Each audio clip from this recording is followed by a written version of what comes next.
Picture the thing you think you'd be buying. Sunday afternoon, 70,000 people on their feet, your team driving down the field. The roar when the ball crosses the line. A stadium with your name on the lease, a parking lot that fills 6 hours before kickoff, merchandise walking out the door in your colors. You imagine the gate money. 70,000 seats, $150 a head, 10 games a year. You do the sum in your head and it sounds enormous. It isn't. Not really. Not in the way you think. Run that gate calculation to the end and watch it shrink. 70,000 seats at $150 is $10.5 million a game. 10 home games is $105 million a year.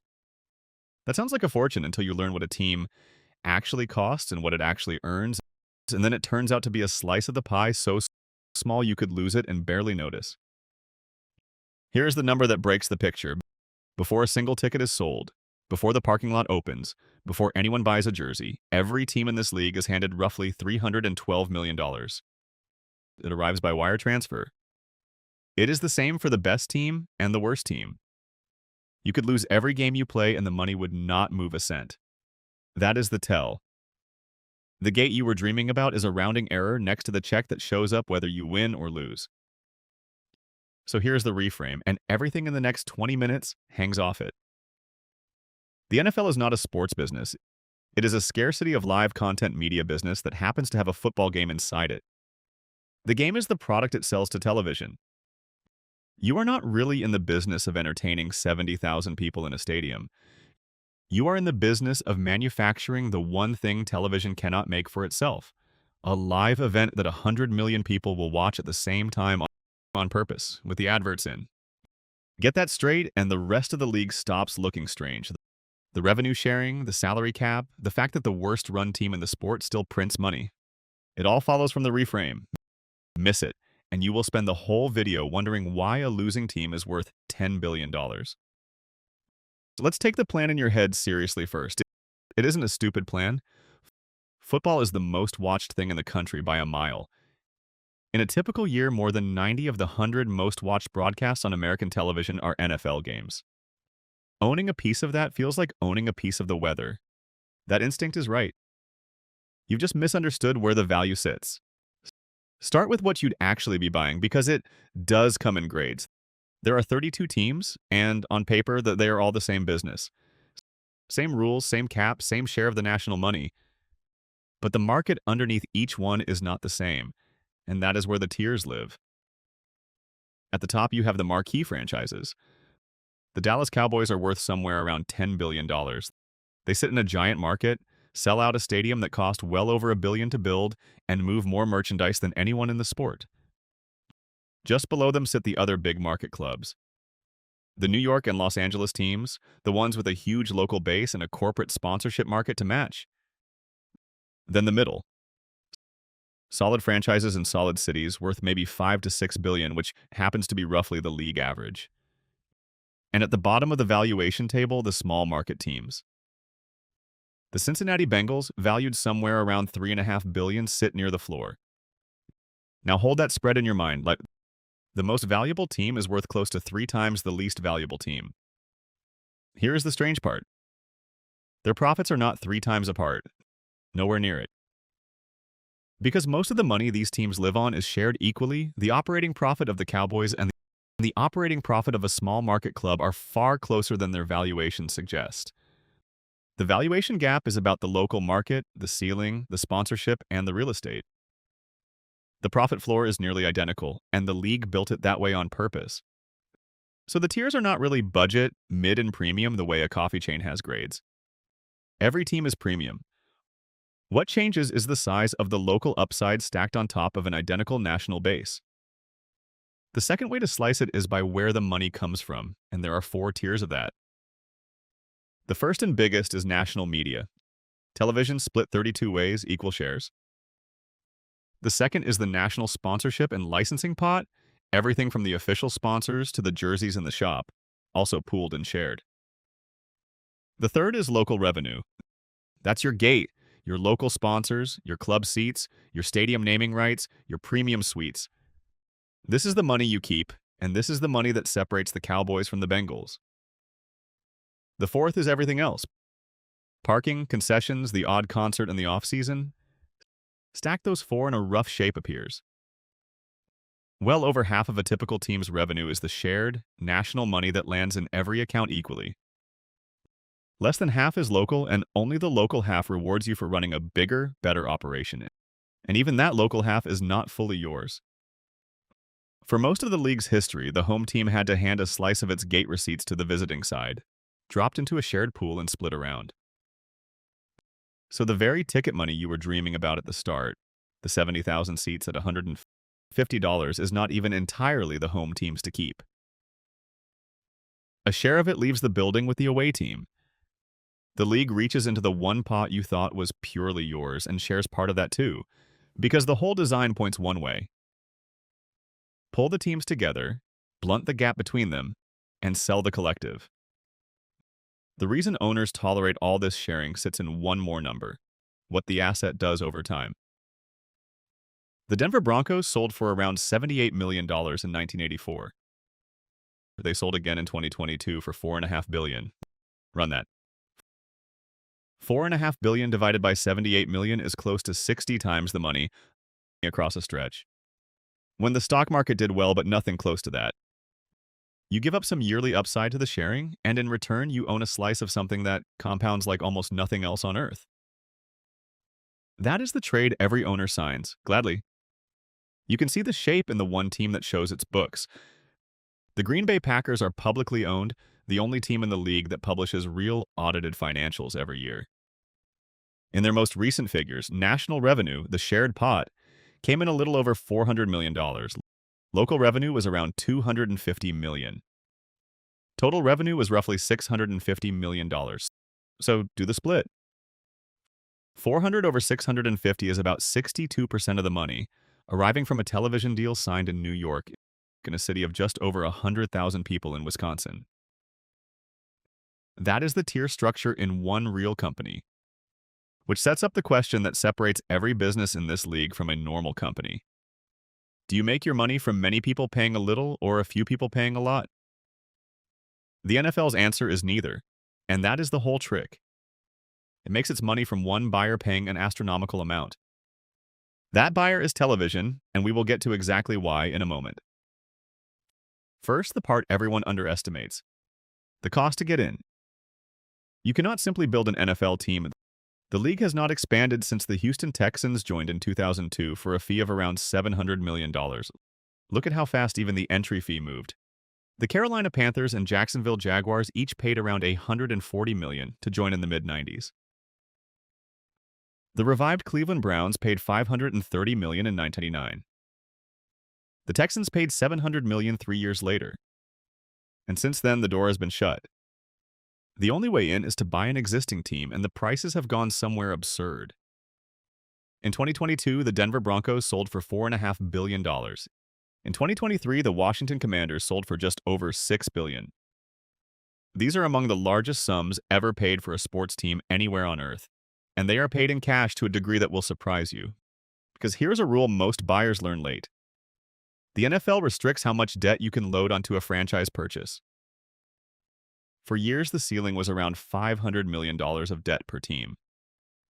It has been loosened more recently, but it is still a hard cap, and it is tiny next to the price. So think about what that means. If a team costs $6 billion and you can only borrow a few $100 million against it, you need to arrive with well over $5 billion of actual money. Let's do that arithmetic properly because it changes who can play. Say the price is $6 billion. Say the debt limit lets you borrow $500 million. That leaves $5.5 billion in equity you have to write a check for.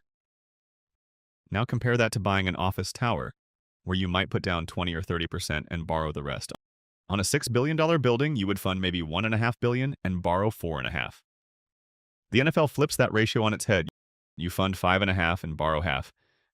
There are not many people on the planet who can move $5.5 billion in equity, which is exactly the point. The scarcity of buyers is a feature, not a bug. It keeps the club small and the values climbing. In fact, the prices got so high that in 2024, the league did something it had refused to do for decades. It opened the door to private equity, letting investment firms buy minority stakes of up to 10%. It did that because the pool of humans who can write a $5 billion check had almost run dry. When you have to invite Wall Street in just to find buyers, you are looking at an asset that has outgrown almost every individual on Earth. And the sticker price is only the entry.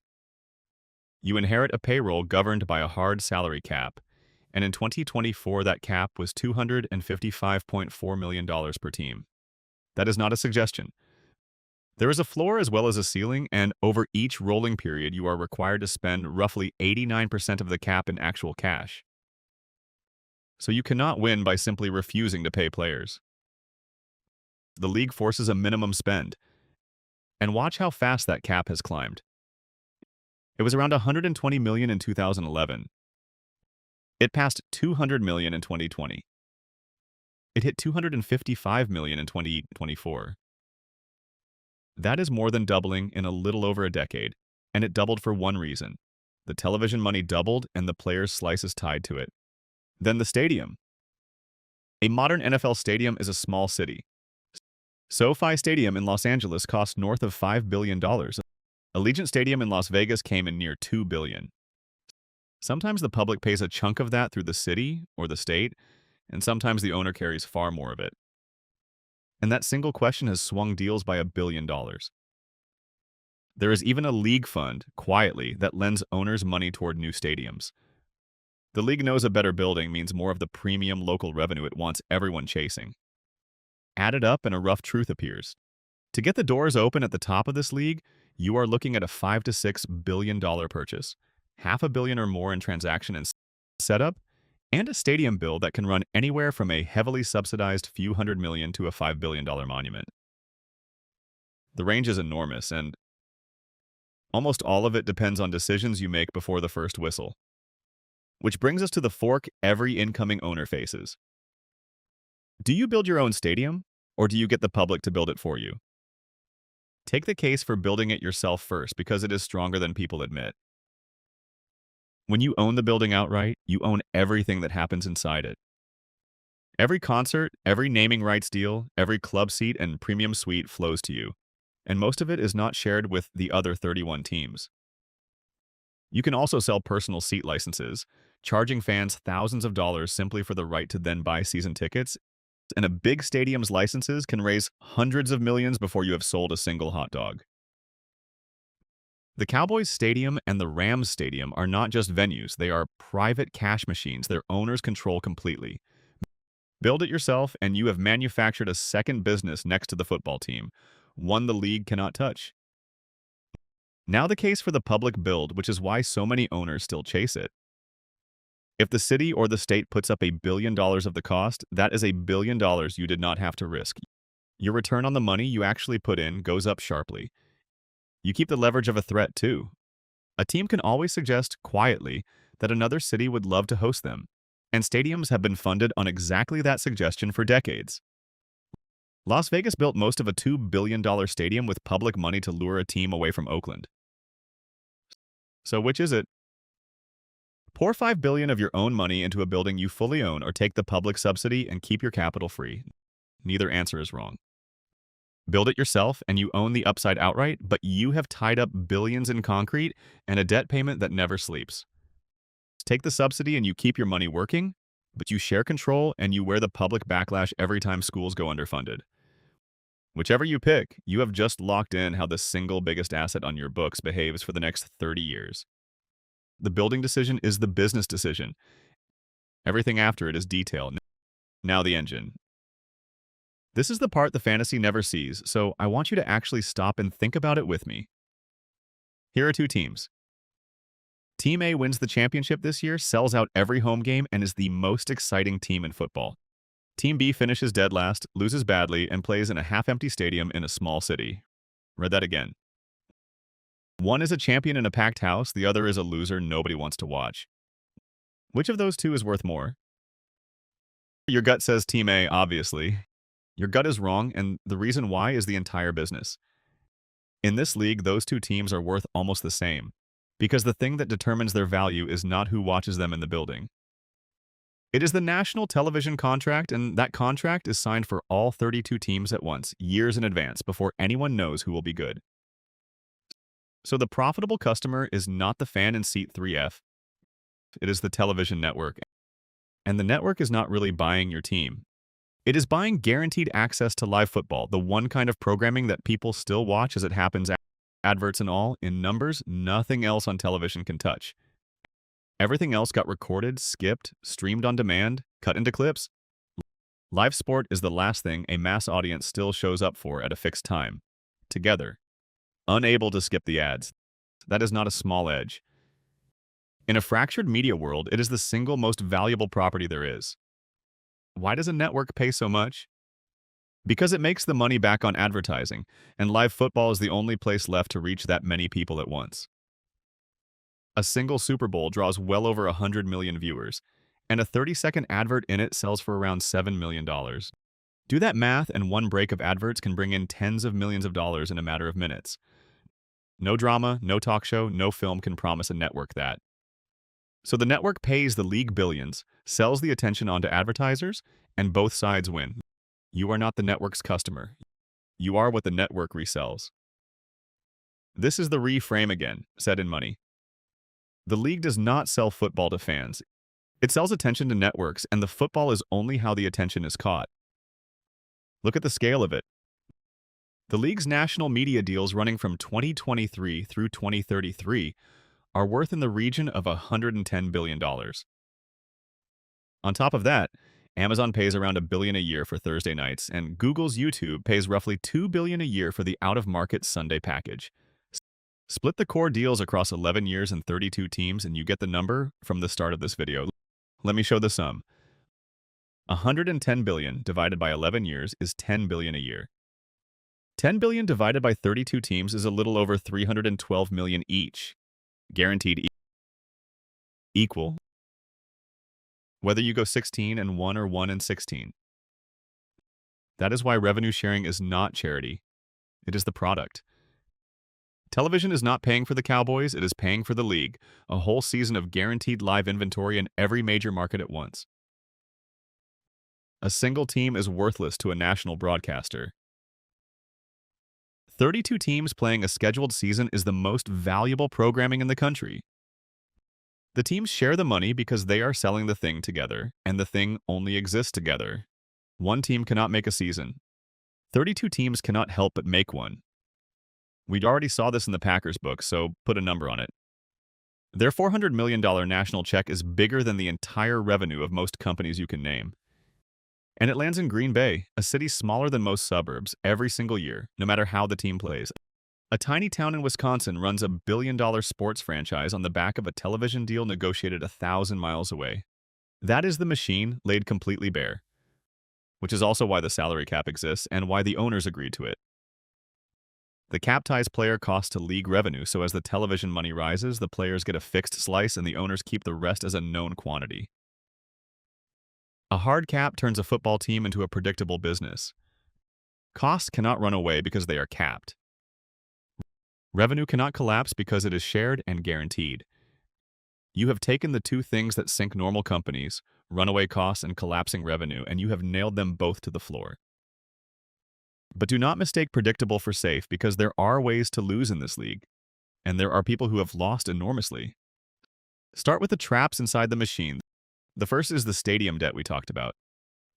If you took the build-it-yourself path and financed even part of it, you are carrying a payment every month whether the team is good or not. The national money covers a lot, but a $5 billion building generates a debt service that can swallow a big chunk of it. Picture it as arithmetic.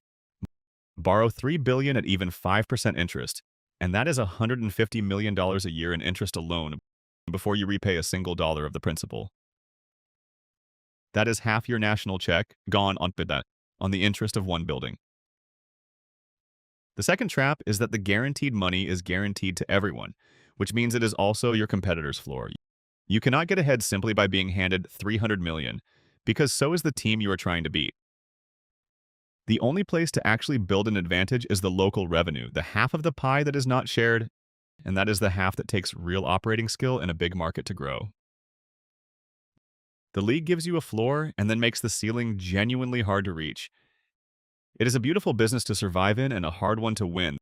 The third trap is the one that has killed real businesses, and to see it, you have to look outside the NFL at the people who tried to build a rival. Because the flip side of owning the most valuable content in the country is this. If you try to make your own from scratch, you will bleed to death before anyone tunes in. The United States Football League ran from 1983 to 1985. It spent big, signed real stars, and then made a fatal decision to move its season head-to-head against the NFL. It sued the NFL for antitrust, and, astonishingly, it won the argument. The jury awarded it $1 in damages, tripled under antitrust law to $3. $3. The league folded in 1986, having proven its legal point and lost everything else. The XFL launched in 2001 with a television network behind it and was gone after a single season. It came back in 2020 under new owners and filed for bankruptcy within months as the pandemic hit. The Alliance of American Football launched in 2019 with serious money and collapsed before it even finished its very first season, unable to make payroll for its players.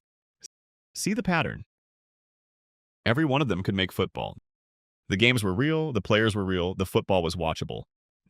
Not one of them could manufacture the thing that actually pays, an audience that already exists, a television deal already signed, decades of Sunday habit already built into the culture. The NFL's real moat is not the game. It is that the game is already the appointment, and an appointment cannot be launched, only inherited. That is why a rival with real money dies in a single season, and a badly run NFL team lives forever.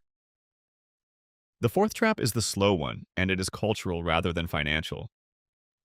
The value of this entire league rests on people continuing to watch live together with the adverts in. Ratings, the way younger viewers consume everything on demand and in short clips, the slow drift away from scheduled television. If the live audience ever truly fractures, the $300 million check is the first thing to shrink, because that check is only worth paying, while the live audience is genuinely unbuyable anywhere else. Put a number on how much rests on it. If the national check is worth $312 million a year, and it is only that big because the live audience is unbuyable elsewhere, then even a slow erosion is expensive. Imagine the live audience shrinks the value of the next deal by a fifth. That is more than $60 million a year off every single team, not because anyone ran the team badly, but because the culture drifted. The whole league is one long bet that people keep showing up live, and no owner controls that bet alone. The owners know this better than anyone. It is why the league guards the live broadcast so jealously and rations the number of games it will let any single service stream. The scarcity is the asset, and scarcity has to be defended, or the whole machine quietly loses its engines. So, let's close where every one of these ends up. Two versions of owning a piece of this league, and how ordinary the difference between them is. The version that works looks like this. You buy in near the average, at 5 or 6 billion. You take a smart stadium deal, own your building, keep every dollar of local revenue, and grow the sponsorship market in a good-sized city. Your national check of 300+ million lands every year. Your costs are capped and known. You run at a healthy operating profit, and the real prize arrives on the day you sell. Consider the man who bought the Dallas Cowboys in 1989 for $150 million. That team is now worth around $10 billion. That is not a typo, and it is not luck. That is what buying scarce, appreciating, guaranteed revenue content looks like over 35 years. You made money every year and a fortune at the exit. This is the base case, not the dream case. The version that fails is quieter, and it fails from ordinary things. You overpaid at the very top of the market. You financed a stadium yourself at a high interest rate, right before rates climbed. Your local market underdelivered, your sponsorship sales came in soft 2 years running, and your building's debt service ate more of the national check than you modeled. None of that is a disaster. It is 3 normal things going slightly wrong at once. And it turns a money machine into a cash squeeze that can force a sale at exactly the wrong moment in the cycle. And here's the thing you would never see from the car park. From the outside, both of those owners look identical. Same packed stadium, same roaring crowd, same team on television on Sunday afternoon. The difference is completely invisible from your seat, because the real business was never the thing you could see. It was the check that arrived on Monday, whether the team won or not.